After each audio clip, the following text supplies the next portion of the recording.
Olemine ja olemas olemine. Olemine ja olemas olemine.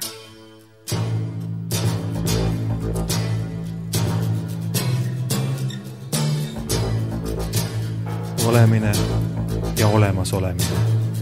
Olemine ja olemas olemine.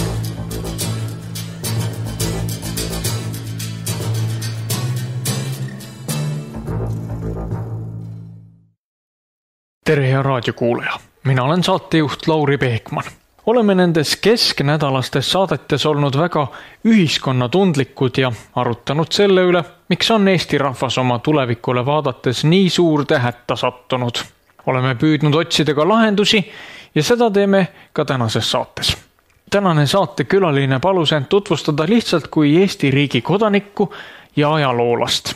Tema nimi selgitab teie jaoks aga kindlasti palju enamatki veel. Saate külaline on Einar Laigna. Enne vestluse juurde asumist kuulame ühe muusikapala Jean-Baptiste Lully loomingust. See oli ka saate külalise isiklik soov. Niisiis, head ja tähelepanelikku kuulamist.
Me oleme juba mitmelgi korral rääkinud selle üle, miks ja kuidas Eestimaa inimesed, aga muidugi kindlasti ei ole me võib-olla nii väga suured erandid üldse, miks inimene ei taha hästi elada rahujalal ja miks ei taha ta nautida seda, mis tal antud on, vaid küll nii ennast hävitavad, aga ka teisi hävitavad elukombed on need, mis selle pildi ära rikuvad.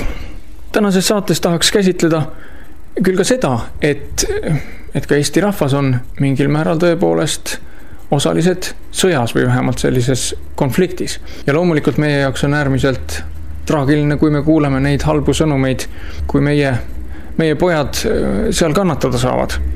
Aga samas täiesti iga päev kuuleme me uudiseid sellest, kuidas siin meie oma kodumaal, kus valitseb rahu, inimesed surevad läbi õnnetuste, mis tuleb hoolimatusest, aga surevad ka teise inimese paha käe läbi.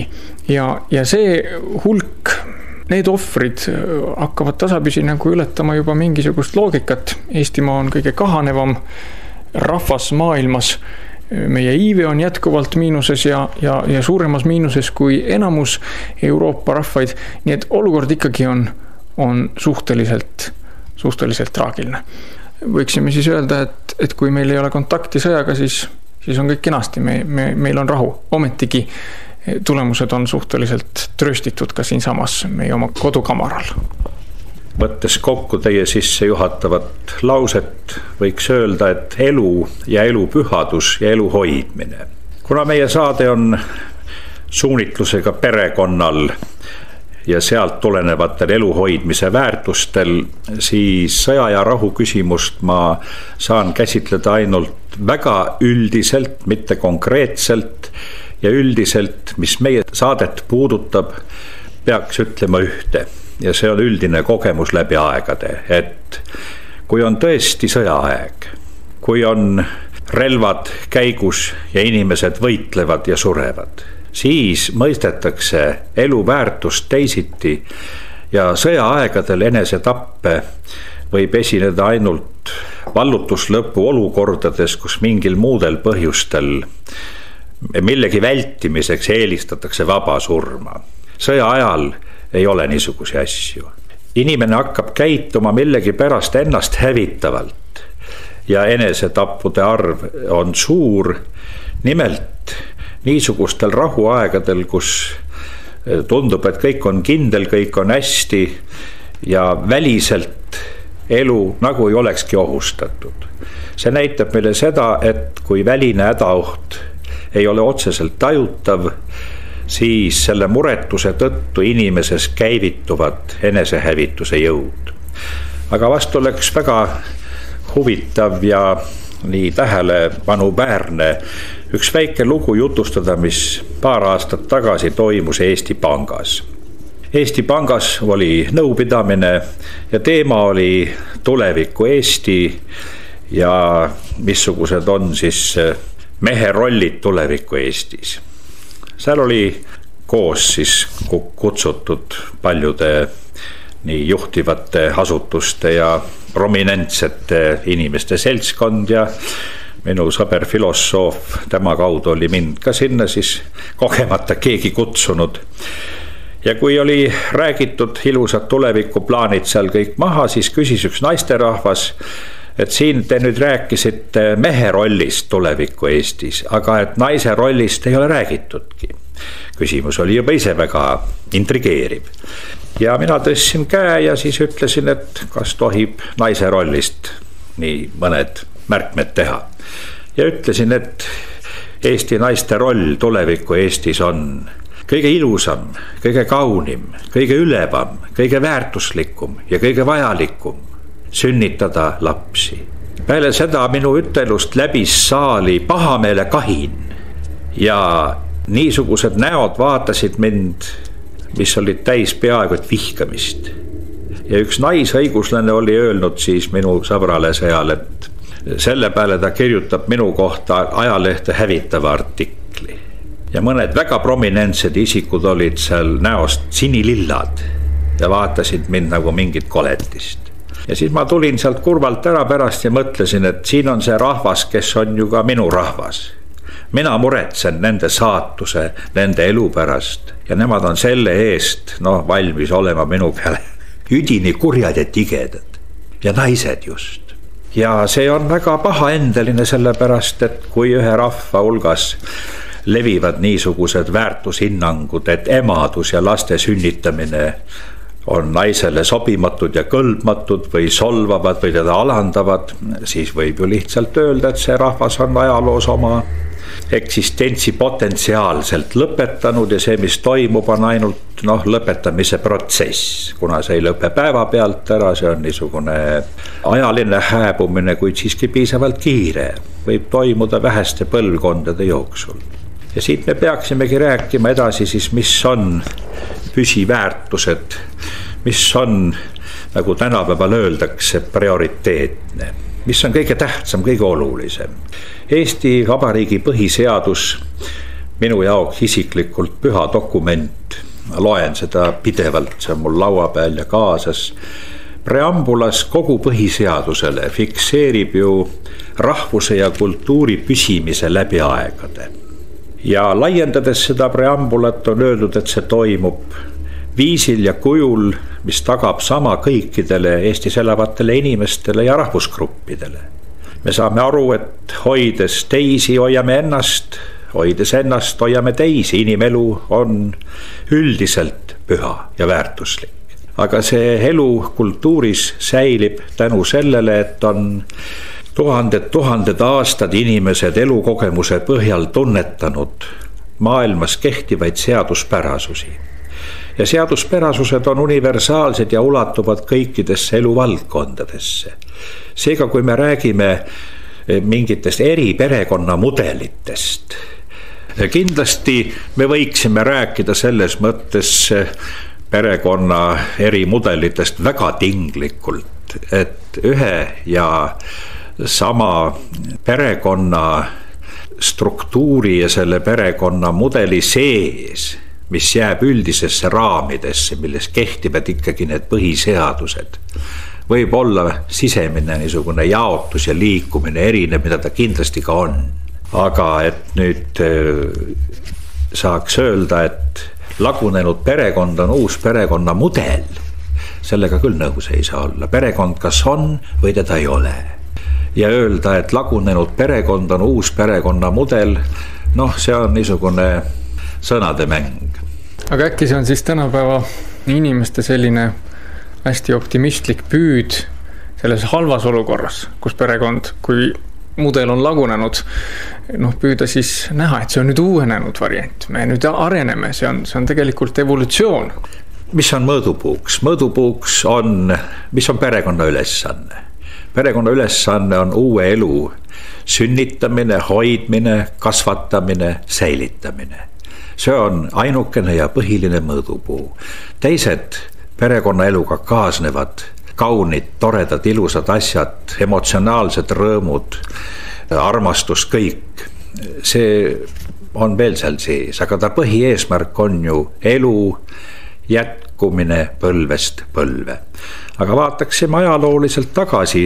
Kõigepealt, kui võtame eri kultuurides, mis on kujunenud ilmselt lahus üksteisest ja kontaktid on tekkinud hiljem, siis me leiame, et need põhialused on täpselt need samad ja ei saagi teised olla. Siin ei ole eksootikat, et kuskil on nüüd midagi täiesti kardinaalselt teist. Loodusrahvastel on perekonna elu korraldatud väga rangelt ja täpselt ja kindlate reeglite järele. Ja vanadest aegadest, algaegadest peale on inimestel selge, et sigimisjõud, see on meie kurikuulus tänapäeva seks, mis on saanud hoopis millekski muuks. Et see jõud inimeses peab olema sotsiaalselt kontrolli all. Ja kui see sotsiaalses elus väljub kontrolli all, siis on kaos tagajärjeks, lagunemine. See on üks võimas jõud inimeses, see on sigivusjõud ja seetõttu on ta ohtlik jõud. Ta on üks võimas inimese tegur, mis teda paneb tegutsema, toimima, ajab teda taga, mis tahes.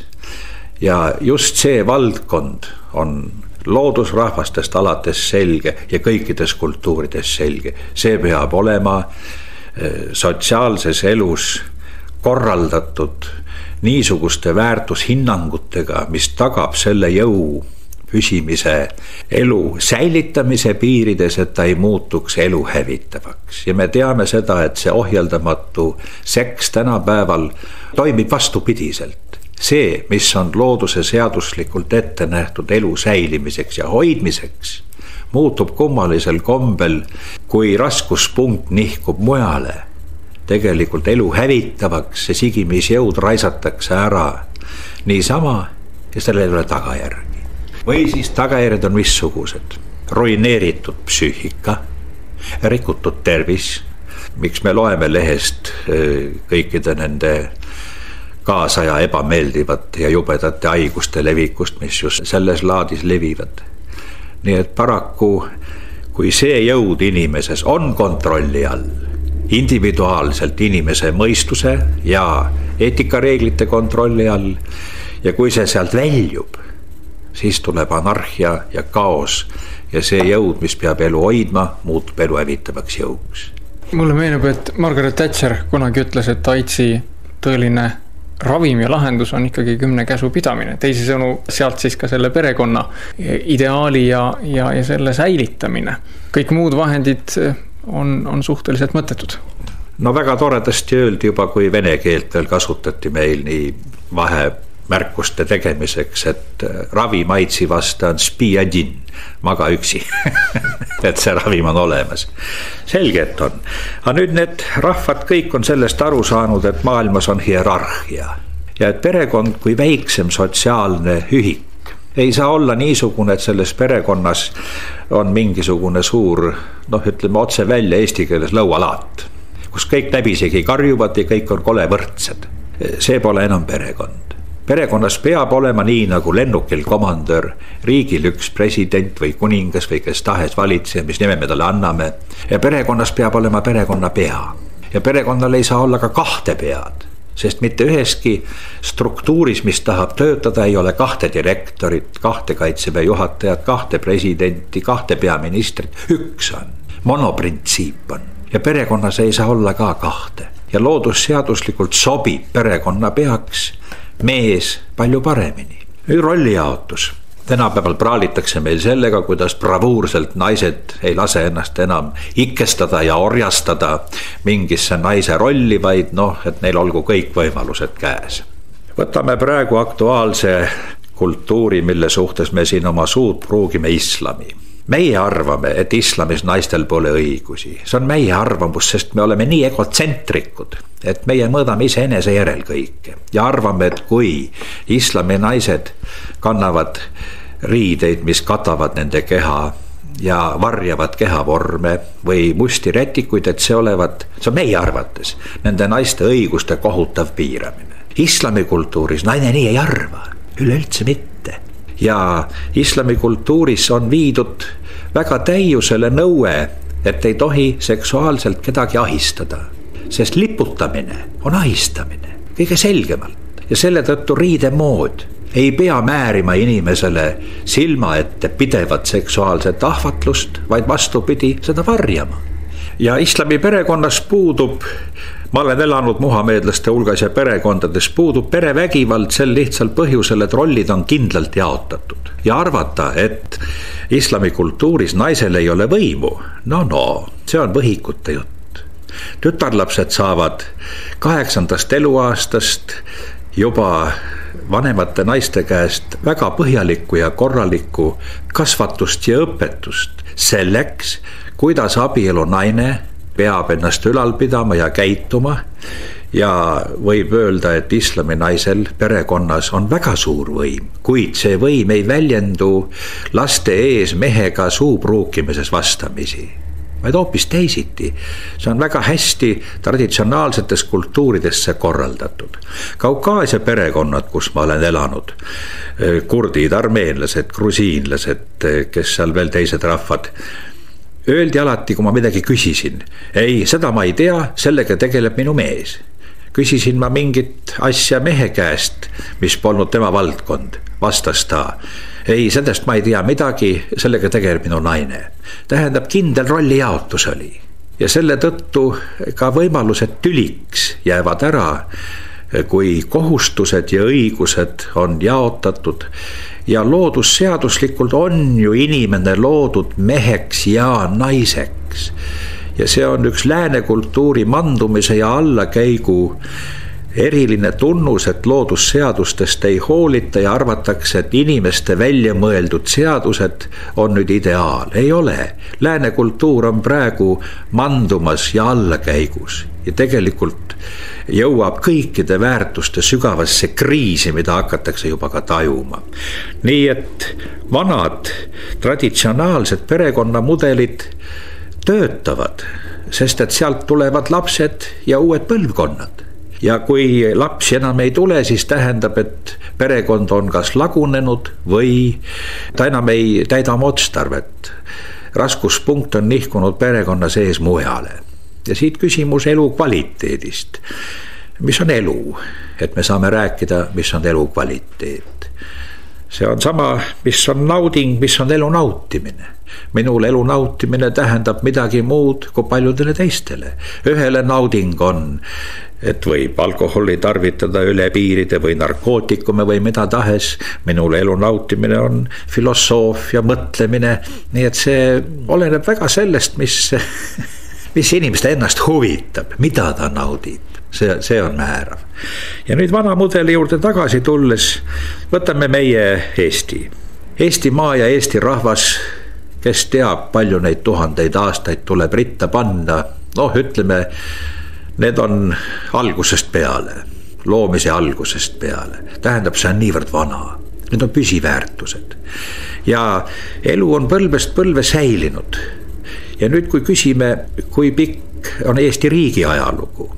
Eesti riigi ajalugu on ju 87 aastat, sellest napilt üle 30 ainult iseseisvus. Mis on 30 aastat, 3000, 9000, ei tea mitme 10 000 kõrval. Tähendab, elu on säilinud 1000 aastat koos maaga, isamaa ja rahvas. Ja riik on nii vähe olnud. Tänu millele säilis siis rahvas, tänu sellele, et oli kord, elu oli korraldatud. Ja korraldatud elu kõigepealt kaitseb alati sotsiaalses ühiskonnas perekonda. Perekond on püha suurus. Ja kui kuskil rünnatakse perekonda, on see rünnak elu enda vasta. See rünnak, mida kommunistlik ideoloogia Venemaal ju algas ka peale perekonna totaalse hävitamisega. Perekond pidi aheldama inimest ja tema vabaduse võtma, kõik peavad vabad olema. Aga keegi ei mõtle selle peale, et selle vabaduse tulemusel siiski sünnib ka lapsi, mis nendest saab, kes neist hoolib. Ja kui laps kasvab üles lõhutud perekonnas, tähendab mitte täielikus perekonnas, üksikema laps, siis kõigepealt juba laste arv jääb liiga väheseks selleks, et rahvas taas ennast sünnitab. Ja kus kasvab täisväärtuslik inimene. Mina tean, mida tähendab see, et üksikemade pojad, kes oma neurootiliste emade võimu alt lähevad lasteaeda, naiskasvatajad, siis lähevad kooli naisõpetajad. Esimene kord puutub ta mehe maailmaga kokku kaitseväes. Me teame neid probleeme. Ja see on šokk kohe. Ei füüsilist, ei psüühilist ettevalmistust. Väga tõsine küsimus. Väga tõsine. Ja siin on selge, et kui me purustame ära traditsionaalsed püsiväärtused, millel elu püsib, siis elu ei saa enam püsida, sest elu aluseid me ei saa muuta. Me võime igasuguseid seadusi vastu võtta, aga me ei saa muuta loodusseadusi, me ei saa muuta füüsikaseadusi, me ei saa muuta planeetide teid. Need määravad meie elu, meie ei määra neid asju. Ja selles oligi vanade rahvaste tarkus elada tunnetatud looduse ja universumi seaduste järgi, see tagas püsimise. Nende seaduste austamine oli eksistentsi garantii. Ja nüüd, kui me oleme loonud tehnilise maailma, kus meile jääb mulje, et kõik elu sõltub ainult meie leidlikkusest, töökusest ja teatud välistest vahenditest, oleme me läinud hävitusteele ja hävitusteed me näeme, mismoodi see on. Miks Euroopa rahvad vananevad, miks Eesti rahvas vananeb, miks me nüüd on saanud ju lausa see päris juba nii igapäevaseks teemaks, see katastroofiline olukord, mis on siis kõige olulisem. Kas majandus või rahva alles jäämine ja püsimine. Ja väita, et rahva arv ei kasva sellepärast meil, et majandus on arenemata, see jutt ei maksa mitte 3 kopikat. Mida rikkamad on inimesed, seda vähem on neil lapsi. See on vana tõde. Mida rohkem seksi, seda vähem lapsi. See on ka vana tõde. Kui keskajal ja nendes kultuurides, kus seks on tabu, seal on sigivus suur. Nendes kultuurides, kus seks ei ole tabu, aga surm on tabu, seal on sigivus väike. Näiteks meie ei näe ju meie sümboolikas kuskil surmasümboleid. Aga seksisümboleid on kõik kohad täis ja lapsi ei ole. Keskaja kultuuris olid eranditult ühiskonnas avalikult nähtavad surmasümbolid. Seksisümboleid ei olnud ja lapsi oli palju. Surmale pandi vasta palju lapsi, aga praegu surm on varjatud ja peidetud. Nüüd veel, kui Eesti rahvast ja üldse Euroopast rääkida. Euroopa ühiskond sündis ju pärast Rooma impeeriumi aluste tühjenemist ja impeeriumi lagunemist, renoveeriti impeerium uuesti kristliku impeeriumina. Ja Euroopa ühiskond on üles ehitatud ju pärast antiikroomat kristlikele alustele. Keskaja impeerium oli kristlik impeerium, mis Karl Suurest alates on siis läbi Keskaja keisririigi, mis tegelikult on ju ka see idee, Euroopa Liidu idee on väga vana, see ühtne Euroopa, aga see ühtsus on rajatud 2 tegurile.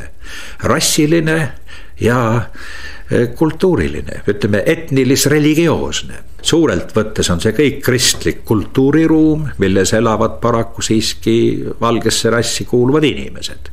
Nii on olnud klassikaline Euroopa. Kui me tänapäeval tahame luua uut Euroopat, siis on küsimus, mis on see, mis kõike ühendab. Mis on see ühine kõikidele alus? See saab olla ainult see ajalooline pärand, mis ajaloost juba on. Me ei saa uut alust leiutada, kuna ajalugu on juba mitu tuhat aastat olemas ja see määrab mentaalsuse ja kõik. Ja sellest on ka Euroopas aru hakatud saama, et see majandusühendus üksipäini ei täida neid eesmärke ega saa olla omaette eesmärk, vaid et päris eesmärk peab olema siiski midagi muud. Nüüd kui veel rääkida sellest ajast, kui eestlastel ei olnud oma riiki ja ometigi rahvas mitte ainult ei säilinud, vaid kasvas. Ja kui katkud ja sõjad oleksid ära jäänud, siis oleks Eesti rahva kasv olnud läbi sajandite väga võimas. Me teame seda, et 19. sajandil oli suur Eesti rahva tõus. Talud said vabaks, talud olid lapsi täis, perekonnad olid suured, perekonnad olid tugevad, perekonnad olid patriarhaalsed. Ja tänu sellele sündis üldse rahvuslik eneseteadvus, et oli olemas rahva füüsiline keha. See rahvas oli kirikurahvas, 99,99% või 100. Ja kogu sotsiaalne elu, sünd, täiskasvanuks saamine, abielu püsivus, abielu oli lahutamatu, oli suur häbi olla lahutatud, see oli midagi niivõrd kohutavat, et see oli nagu ühiskonnast väljaspool. Sotsiaalse olendina inimene on täiesti kuulekas ja alluv sootsiumis kehtivatele väärtushinnangutele, üksikud mässajad välja arvatud. Ja seetõttu perekond oli kindlus. Ja perekond oli kindlus ka selles mõttes, et lapsed tundsid ennast perekonnast turvaliselt, julgeolek oli olemas. Neil oli see kindlus, et on isa, et on ema, mõlemad. Et perekond on tervik, et perekonnas lastel oli näha 2 poolust. Ema armastus, ema õrnus, sealjuures ka ema sitkus ja tugevus. Ja teisalt isa, kes kehastas meeselementi. See kõik pidi koos olema, mille paistel ja mille sees kujunes uus elu. Kui tähtis see on. Ma mäletan, ma läksin ühte lastekodusse, kust olid väikesed lapsed, armeenlased palusid üks perekond, kelle lapsi polnud, kas saaks Eestist lapsendada lapse. Ja ma läksin vaatama. Ja kui ma koridoris läksin, siis rühm lapsi jäi mind uurima väga suure uudishimuga, nii põlevil silmadega. Ja üks pisikene mudilane tuli minu ette 2 meetrit eemal, jäi seisma, vaatas mulle küsimalt otsa ja küsis, kas sina oled issi? Tähendab, nendel kõikidel lastel oli kohutav puudus. Kuskil on minul isa ja see igatsus isa järele.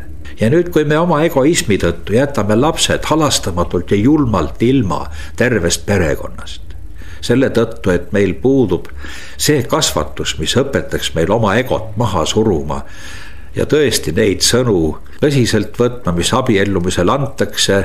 Minu teada ka tänapäeva vist lubatakse üksteisele igavest truudust või vähemalt surmani. Võib-olla tänapäeval öeldakse kuni lahutuseni truud olla. See on ju, kui perekond laguneb, siis laguneb rahvus. Ja kui riigis kultiveeritakse niisugusi väärtushinnanguid, mis on perekonna suhtes vaenulikud. No mida me siis tahame? Siis me tegeleme iseenese hävitamisega. Me töötame selleks, et iseennast siit maailmast ära hävitada. Ja kirik oli see, mis läbi sajandite tagas selle sotsiaalse järelevalve ühiskonnale, perekonnale. tänu millele elu mitte ainult ei säilinud, vaid kasvas. Ja 19. sajandi taludest, kristlikest taludest, patriarhaalsetest perekondadest tuli see võimas sugupõlv, füüsiliselt ja vaimselt ja moraalselt terve, kes rajas Eesti riigi. See oli selle võimsa tõusu puent, vabadussõda ja Eesti riigi loomine, see on meie rahva tipp ja suur päev. Nii et te usute veendunult, et meie sellise nii sotsiaalse ühiskondliku lausa kaose olukorra põhjus juur on perekonnas. Kuidas te hindate seda, mida riik teeb? Emapalk, kõik muud sellised asjad. Justkui poliitikute jaoks on prioriteet, et perekonda tugevdada. Kuidas hinnata seda, mis olukord on? Sinna kohe jõuame. Inimese sees on hävitusjõud ja inimese sees on jõud, mis võivad muutuda hävitusjõududeks. Kirik nimetas seda naljakalt kõlava sõnaga tänapäeval naljakalt. See on sõna patt. No selle sõna peale praegu naeravad kõik. Patt on niisugune pikantne asi ja vastupidi ta on saanud mitte hukkamõistmise objektiks, vaid imetlusobjektiks. Aga sõna patt tähendabki sisuliselt loodusseaduste ja universumi seaduste vastast elu. Ja objektiivsed tagajärjed on need, et kui sa teed midagi valesti, siis sellel on tagajärjed. Kui sa elad ebatervislikke eluviise, siis tagajärgedeks on rikutud tervis ehk haigus või isegi surm. Reeglite rikkumine liikluses lõpeb katastroofiga või võib lõppeda katastroofiga, nii on kõikide asjadega. Ja seetõttu patu elu, asi, mis kõlab väga naljakalt tänapäeva inimesele, mille peale ta naerab, tähendab elu vastuolus mõistuse poolt tunnetatud ja teatud seadustega. Ja tagajärjed tuleb kanda ise. Paraku on nii. Ja vaat see tagajärgede kandmist, seda inimene ei taha. Ta tahab, et ma võin rikkuda kõiki reegleid, aga nii, et kõik hästi on ikkagi. Nii nagu on inimesed küsinud minu käest, kuidas hoida kehakaalu ja olla sportlik ja sale ja kui ma siis neile dikteerin ette toidurežiimi, siis öeldakse ei, niimoodi ma ei taha. Ma tahan nii, et ma võin kõike süüa, mis mulle meeldib ja siis ikka on korras. Ja vaadake need armetuid reklaame, mis praegu on. Et kleebi omale mingisugune plaaster selga ja siis tee, mis tahad, eks ole. Aga et inimene ennast ise valitseks, suunaks, juhiks, käsutaks, seda ei ole. Ise enda peremees inimene ei taha olla. Mina lasen liugu, arsti asi on mind ravida. Aga arsti ettekirjutusi ei täida. No miks inimene on võimeline, miks ta käitub mõistuse ja teadmise vastaselt? Ma küsin suure hulga noorte inimeste käest, kes tõstke 130 oli ükskord, tõstke käsi, kes teab, et suitsetamine on kahjulik. Kõik tõstsid käe. Nüüd tõstke käsi, kes suitsetab. Jälle peaaegu kõik. Ma ütlesin, kus on teie mõistus, miks te teete seda, mida te ise äsja nimetasite tervisele kahjulikuks. Vastus on, ei tea, meeldib. Nii, minu arust on see väga ilus pilt inimese nõtrusest, inimese armetusest. Kus on nüüd need inimkangelased, kes teadmise ja tahtega valitsevad iseennast? Palju neid on? Inimene on nõrk, inimene on äärmiselt nõrk. Järelikult noor inimene vähemalt ei hooligi. Ta ei hooli oma tervisest, sest olgu peale suitsetada, aga see vili tuleb kätte 10, 20, 30 aasta pärast. No see ongi, et kohe ei tule. Tom Sawyer arvas ka, et kui ta valetab, siis kukub kohe taevast kivi karistuseks pähe ja kui ei kukkunud, siis imestas. Et see tagajärg ei pea kohe tulema. Aga mida hiljem ta tuleb, seda rängenda on. Ja siis on nagu tänapäeval paljudel siis on asi kurb ja otsitakse, mis siis nüüd veel teha. Nii et hävitusjõud inimeses, kui me need vallandame, siis on kaos ühiskonnas. Ja praegu me elamegi niisuguses olukorras, kus inimene tõlgitseb vabadust selliselt ja seda ka kultiveeritakse, et nüüd on kõik lubatud, nüüd lase ainult käia. Küll on paha, mis oli endistel aegadel, mõelge, kõik see oli keelatud. Nüüd võib, anna takka, hävita ennast, tapa ennast, eks ole. Raiska ära oma elu, energia ja kõik lühikese ajaga. Nii et kapitalism paraku on ikka see jube ühiskond, milles kõik on kaup ja raha on jumalaks. Piibel ju hoiatab juba selle eest, et ebajumala kultus viib ühiskonna hävinemisele. kui ühiskonnas on väärtushinnangud pea peale pööratud ja hetkeline nauding ja sellega kaasnev atomisatsioon. Atomisatsioon on praegu üks termin, mida kasutavad psühholoogid, ühiskonnateadlased, psühholoogilise sõja teoreetikud, et ühiskond laguneb üksikisikuteks, kes kõik on üksteisest isoleeritud. See ongi perekonna lagunemine, sest perekond on inimesele kaitse. See on see kindlus, kuhu sa võid alati minna ja kus sul on alati söök ja julgeolek ja toit ja isa ja ema ja kus sind mõistetakse ja kus sind tingimusteta hoitakse ja tingimusteta armastatakse. Kui seda perekonna kindlust ei ole inimesel selja taga, põhiprobleemid tulevad ju lagunenud perekondadest. Ma olen olnud 5 aastat õpetaja koolis, kus mu lapsed olid kõik lagunenud perekondadest. Toredad lapsed ja kui neist hooliti, kuidas nad kiindusid minusse, sest neil oli keegi, kes neist hoolis. See oli hämmastav ja see oli ilus, aga ma nägin, mis neil puudu on. Ma ei olnud ise palju vanem paljudest poistest, seal paar aastat ainult. Ma pidin vanem vend olema ja pidin õppima neile isa olema ja kõike. See olukord muidugi mind ennast ka väga hästi kasvatas sel ajal ja sundis mind niisugust vastutustundlikku hoiakut nende noorte suhtes ja ma sain aru, mis teil puudu on. See oli mulle endale ka kasvatuslik. Nii et kui me tuletame meelde Nõukogude ajast, kui räägiti roiskuvast ja manduvast kapitalismist, ega see vale pole. Ja kapitalismis, mis praegu kah meil siin on palju seda välist sära, väliselt hiilgab, lihvitud, polleeritud, lakitud, ilusad ajakirjad, kõik. Väline pilt on ääretult ahvatlev ja niisugune lummav. Aga siin tulevad meelde evangeeliumitest sõnad, kus on räägitud lubjatud haudadest, mis välistpidi on küll ilusad ja valgeks lubjatud, aga seest täis rämpsu surnute luid ja raipeid, eks. Ja paraku see välise klantsiga kapitalism on ka niisugune, et seal sees on narkootikumid, seal sees on julmus, sadism. Millal ennem Eestis oli niisugust asja, et lapsed piinasid loomi. See, mis praegu kuulda on, see on jube, mis on, missugused sadistlikud mõrvad, kus tuleb see lapsed, kes on juba niivõrd paadunud, niivõrd tundetud, niivõrd hingetud, et nad on võimelised olema niivõrd julmad teise olendi suhtes, looma suhtes, inimese suhtes, kõik need jubedad mõrvad. See on kõik märk sellest, et me elame siiski niisugust aega, mille kohta ma ajaloofilosoofina ütlen, et see on hukkuv ühiskond. Kuidas siis seletada siiski ka 30. ja 40. aastate Saksa näidet ja olukorda? Kas selles ühiskonnas perekond ei olnud tugev? Kas seal ka kirik ei mänginud olulist rolli? Kuidas selline erand ikkagi võis tekkida? See on hoopis niivõrd eri küsimus, mida ei saa 2-3 lausega ära rääkida. Võib-olla selle fenomeni nimeks on äärmine ohustatuse tunne, mis viib alati nii üksikisiku kui ühiskonna hüsteeriasse.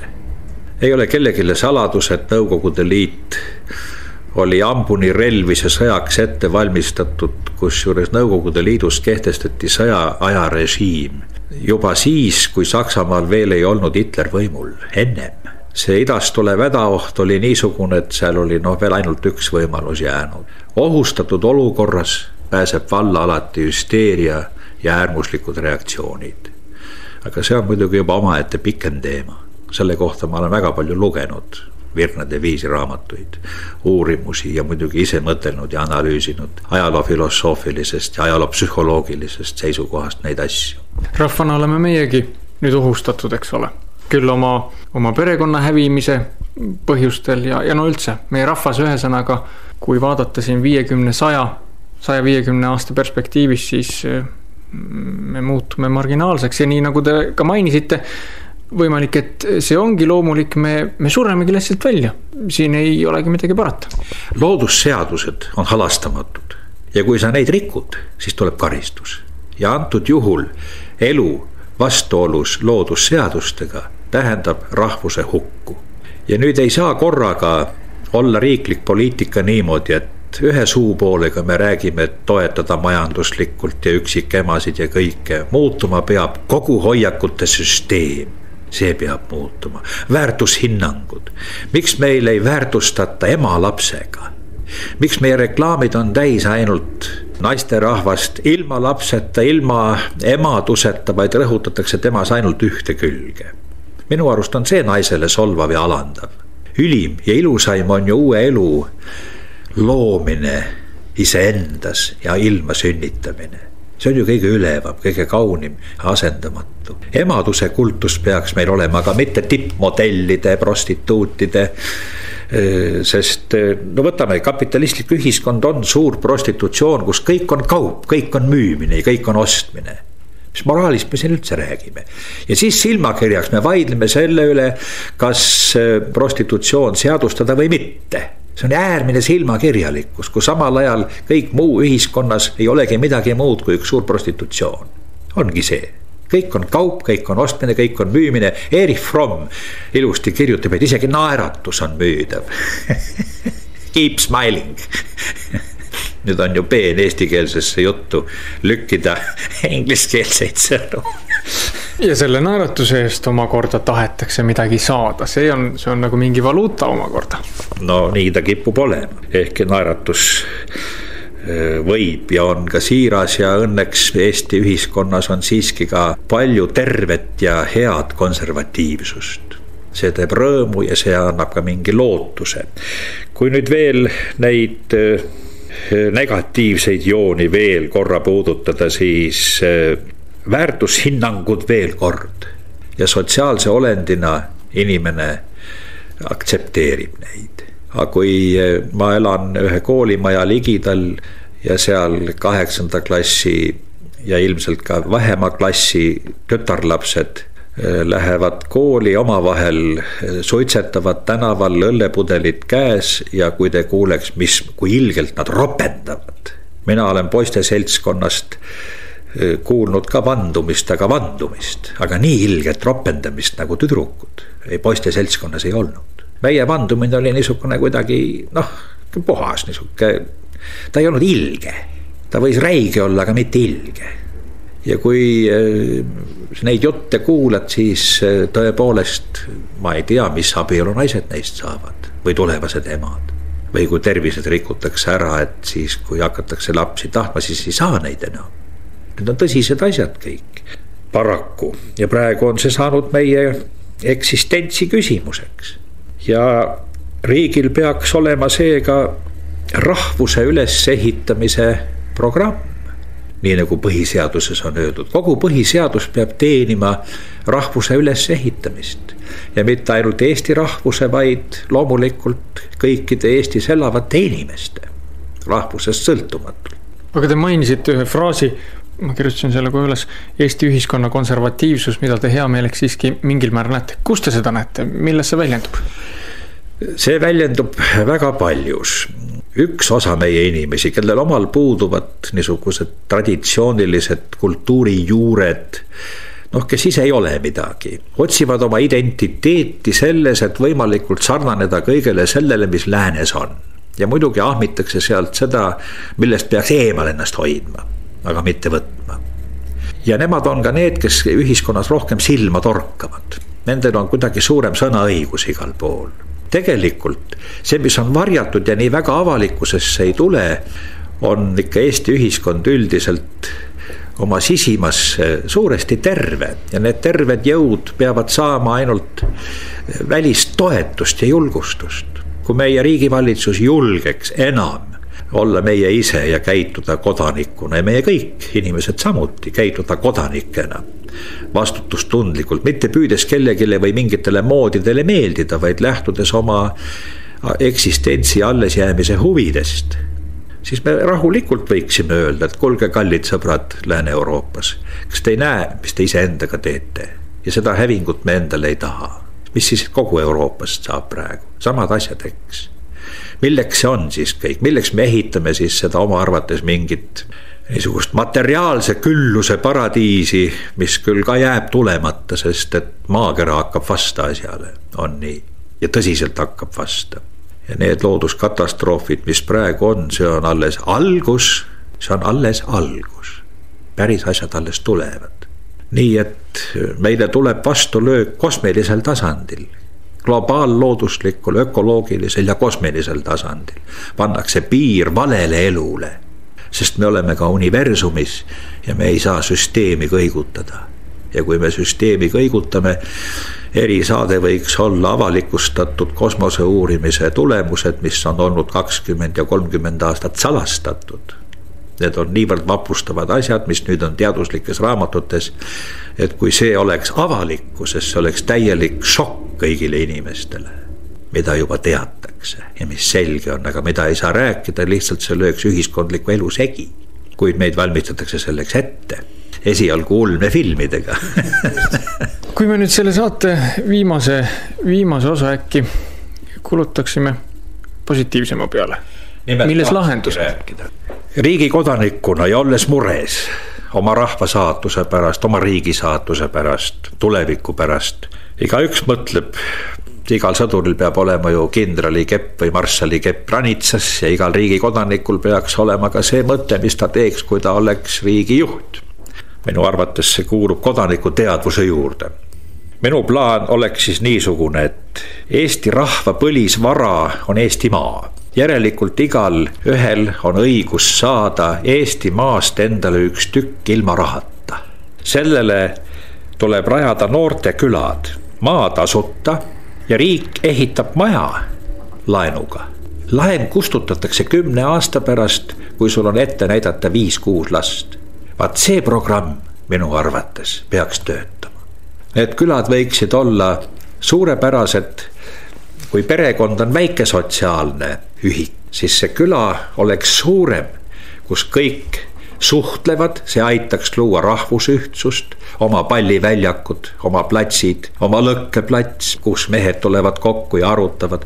Filosoof Mart Raukas eietab samasuguseid nii unistusi niisugusest ideaalsest toredast külast, kus kõik suhtlevad, seal on oma Kaitseliidu rühm, eks. Ja see üldine meelsus hoiab ka selles külas ju kogu seda korda, käitumist, kõike. Ja minu arvates niisugused külad oleks üks suurepärane võimalus need noorele perele tõeliselt anda see stiimul. Sest kui sul on vaja laen, ütleme seal 1 000 000 krooni või 1,5 või 2 miljonit ja 10 aasta pärast lähed 6 lapsega, kuhu siis ükskõik asutusse, kus võlga kustutama, eks. Aga kas te ei karda, et võib-olla me juba oleme liiga haiged ka sellise plaani jooks? Vaat öeldi ju ka ema palga käivitamise alguses, et mis vilja see hakkab kandma. Teatud inimesed, teatud naised hakkavad lapsi sünnitama selleks, et raha saada. Kas ka nüüd need sellised ilusad taluplaanid ei kujuneks sellisteks lastekombinaatideks, mis just täpselt need 5-6 peavad ära tootma, et sellest rahalisest koormast lahti saada? Toetus antakse perekonnale ja perekond on ametlik. Ei mingisuguseid niisugusi vaba abielu suhteid, vaid inimene peab julgema oma vastutust seaduse ees enda peale võtta ja vastutama oma perekonna eest. Mingeid elukaaslasi, vaid abikaasad. See on enne kuulmatu diplomaatilises protokollis, et minnakse presidendi vastuvõtule ükskõik kellega. Kui ma saan siin kutseid ja seal on peal kaaslasega, siis ma olen oma abikaasale öelnud, et sind ei ole kutsutud, ma lähen kassiga. Kassi võtan kaasa. Kass on kaaslane mul. Sina oled abikaasa. Aga sind kutse peal ei ole. Kutse peal on kaaslane. Ja et sul oleks ju solvav olla ainult minu kaaslane. See on tõsine küsimus. Tähendab, siin me ise juba anname järele. Kui meil oleks sisu ja julgust öelda, et abielu registreeritud abikaasaga, oleks midagi muud. Kui riigi ametis oleku tingimuseks on korralik perekond, kui ma tahaks olla ühiskonnas juhtival kohal, kus ma vastutan mingi asutuse eest, see on ju ka nagu abielus idee. Aga kui minu oma isiklik elu on 2 korda lahutatud ja siis 3. näiteks on sul elukaaslane, mis usaldus minu vasta saab olla riigi asja ajamisel? Kas ma seal ajan samamoodi asja või? Kui on tõotatud, siis on tõotatud, siis kantakse koorem lõpuni, siis ei ole küsimust ja see ongi vaat see psüühika seisund. Kui inimesed teadsid, et abielu on lahutamatu, siis tehti kõik selleks, et kõik elu laabuks. aga nüüd me ei mõtle sellest, et elu laabuks, nüüd hakatakse kohe mõtlema lahutusest. No kuidas saab sellise mõtlemisviisiga, sellise dispositsiooniga olla püsiv abielu? See, kuidas sa mõtled abielust, see ju toimib. Millest sa mõtled? Lahutamine tähendab, et küsimused jäid lahendamata. 2 egot põrkasid kokku, sädemed lendasid, aga et lapsed on laibarida taga, selle peale ei mõelda, sest minu õigused, mina, aga lapsi õigused, mis sellest vaesekesest saab, kus minu issi on, see on kurb ja tõsine küsimus. Te enne praktiliselt tsiteerisite Eesti Vabariigi põhiseadust ja mainisite, et selle, eks ole, meie peamine eesmärk on selle rahva säilitamine. Kas peame siis tõdema, et sellel rahval ei ole seda eesmärki, see on siin kaante vahel, see on paberi peal. Meie rahva eesmärk on ennast mõnusalt tunda ja kui tunneme ennast mõnusalt veel hetkel Eesti rahva seas on tore, kui mitte, siis mõne teise rahva seas. Me oleme ju nüüd globaliseerivas ühes suures globaalses külas. See, et me oleme ühe rahva esindajad, see pole enam nii oluline. Kellele see kasulik on? See on inimese degradatsioon, sest et konkreetselt me saame kuuluda siiski oma kultuuripärandisse, meie mentaalsus, meie psüühika, meie keharakud, kõik. Tekib lihtsalt see uus nomaad inimene maailmas, kellel puuduvad mineviku juured. Loomulikult kapitalistlikule tarbimisele on ta kõige kasulikum olend. Täna siin, homme seal, seikled mööda ilma ringi, mingit püsivat paika sul õieti ei ole, lihtsalt, et see hetkeline enda füüsiline heaolu või mõnu. Aga see on ju kohutav degradeerumine, siis me ei saa rääkida enam üldse inimkultuurist ja selle kaugemad tagajärjed on ka selle tehnilise tsivilisatsiooni enda kokkuvarisemine. Seda võin kindlalt ette öelda. Veel üks asi, pahal nõukogude ajal arstiabi ja leib olid igal ühel kindlustatud.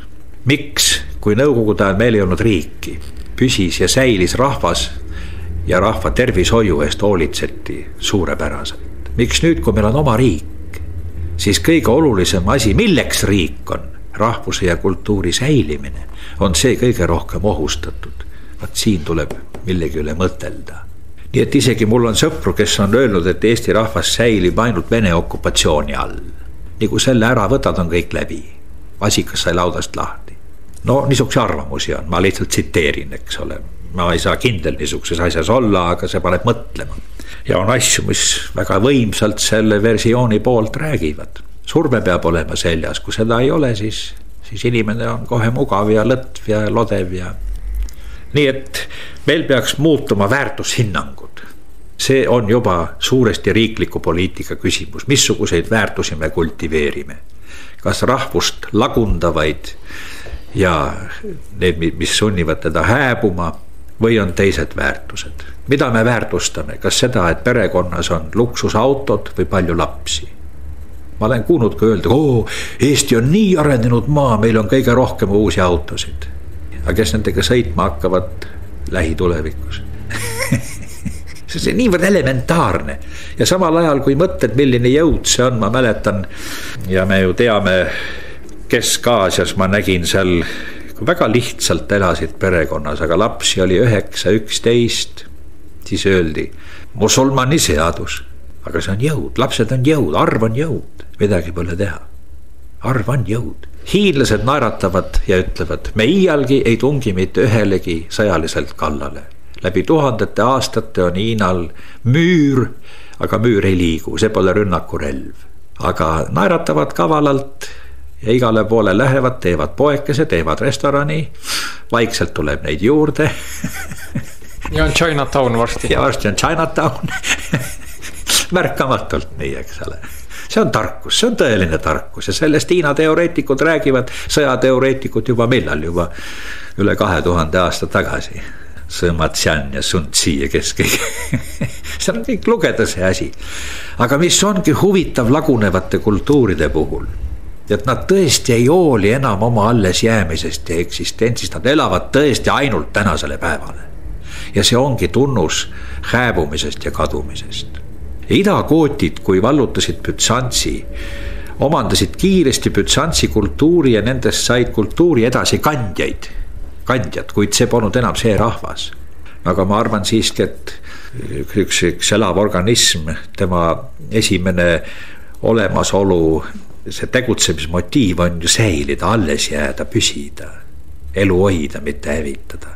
Aga kui ühiskond hakkab elu hävitama, siis on ta oma allakäigus, midagi pole teha. Ma olen 7 aastat uurinud Rooma impeeriumi allakäigu kõiki põhjusi ja uue impeeriumi sünni aega, kui Konstantinuse ja Karl Suure ja need ajad. Mul peaks olema küllaltki selge see protsess, mis ajaloos toimub. Nii et 3 väärtust.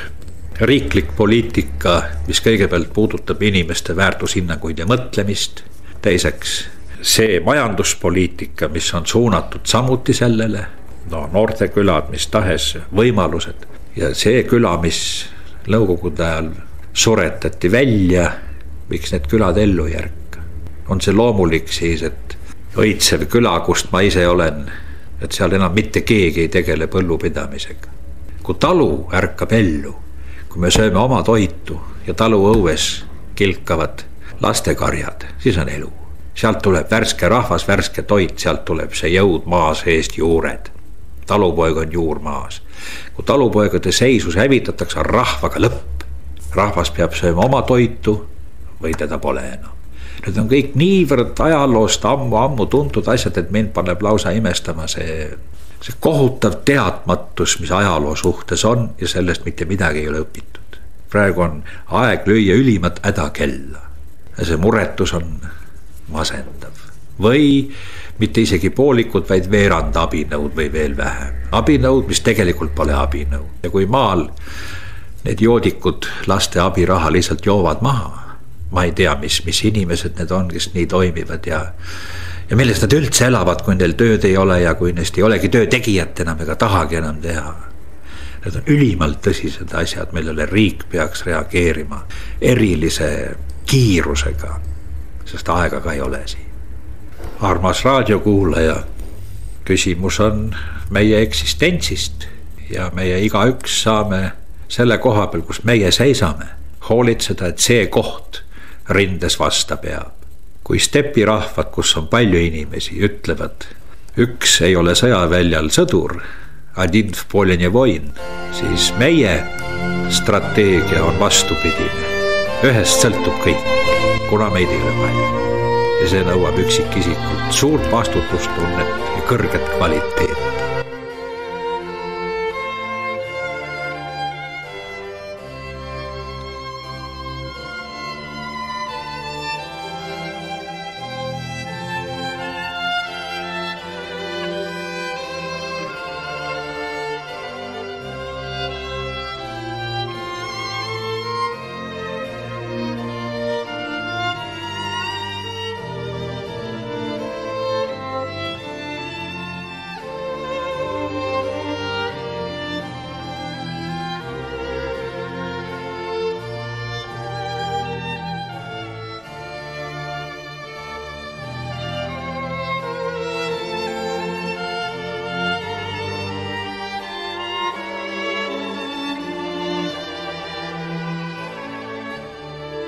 Ütlen sulle taas, hea raadiokuulaja, suur tänu.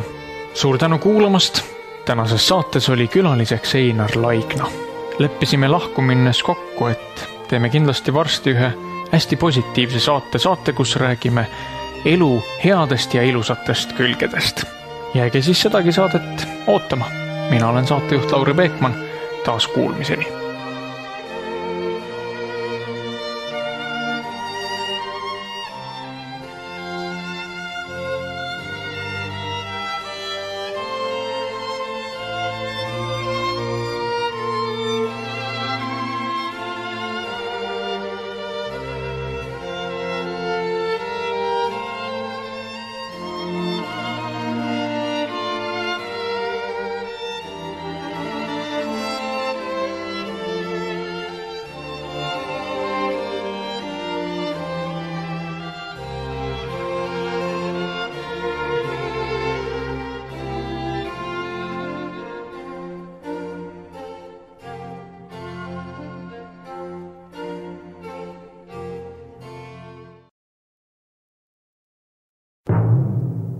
Olemine. ja olemasolemine. Olemine ja olemas olemine.